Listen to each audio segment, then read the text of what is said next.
We're going to go on a dive to the deep sea. And anyone that's had that lovely opportunity knows that for about 2.5 hours on the way down, it's a perfectly positively pitch black world. And we used to see the most mysterious animals out the window that you couldn't describe, these blinking lights, a world of bioluminescence like fireflies. Dr. Edith Witter, she's now at the Ocean Research and Conservation Association, was able to come up with a camera that could capture some of these incredible animals, and that's what you're seeing here on the screen. That's all bioluminescence, like I said, just like fireflies. There's a flying turkey under turkey. I'm a geologist by training, but I love that.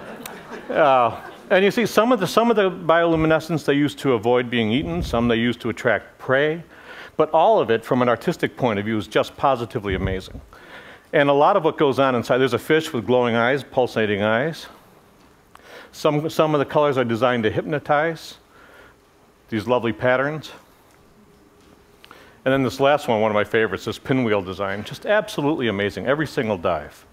That's the unknown world, and today we've only explored about 3% of what's out there in the ocean. Already we found the world's highest mountains, world's deepest valleys, underwater lakes, underwater waterfalls. A lot of that we shared with you from the stage, and in a place where we thought no life at all, we find more life, we think, in diversity and density than the tropical rainforest, which tells us that we don't know much about this planet at all. There's still 97%, and either that 97% is empty or just full of surprises. But I want to jump up to shallow water now and look at some creatures that are positively amazing. These cephalopods, headfoots. As a kid, I knew them as calamari mostly, but this is an octopus. This is the work of Dr. Roger Hanlon at the Marine Biological Lab. And just fascinating how cephalopods can, with their eyes, incredible eyes, sense their surrounding, look at light, look at patterns. Here's an octopus moving across the reef, finds a spot to settle down, curls up, and then disappears into the background. Tough thing to do. In the next bit, we're going to see a couple of squid. These are squid. Now, males, when they fight, if they're really aggressive, they turn white. And these two males are fighting. They do it by bouncing their butts together, which is an interesting concept. Now here's a male on the left and a female on the right, and now the male has managed to split his coloration so that the female only always sees the kinder, gentler squid in him. And the male's on the We're going to see it again. Let's take a look at it again. Watch the coloration. White on the right, brown on the left. He takes a step back, so he's keeping off the other males by splitting his body, and he comes up on the other side. Bingo. Now, I'm told that's not just a squid phenomenon with males, but I don't know if that's it. Cuttlefish. I love cuttlefish. This is a giant Australian cuttlefish, and there he is, his droopy little eyes up here. But they could do pretty amazing things too. Here we're going to see one backing into a crevice, and watch his tentacles. He just pulls them in, makes them look just like algae. Disappears right into the background. Positively amazing. Here's two males fighting. Once again, they're smart enough, these cephalopods, they know not to hurt each other, but look at the patterns that they can do with their skin. Okay? Just an amazing thing.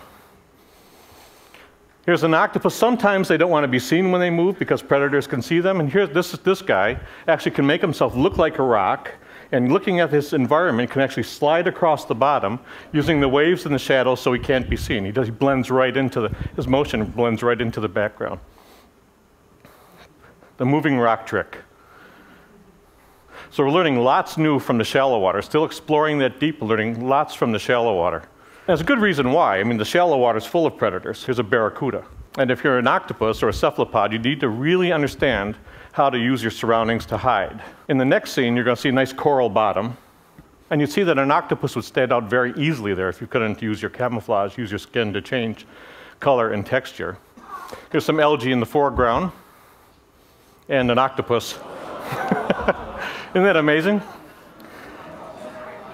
Now Roger spooked him, so he took off, a cloud of ink, lands, and when he lands, the octopus says, "Look, I've been seen, best thing to do is get as big as I can get."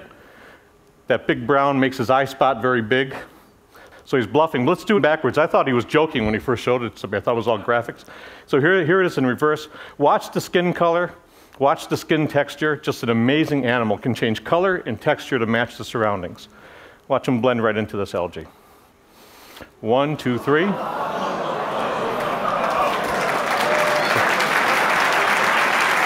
And now he's gone, and so am I. Thank you very much. Thank you. Okay. Thank you.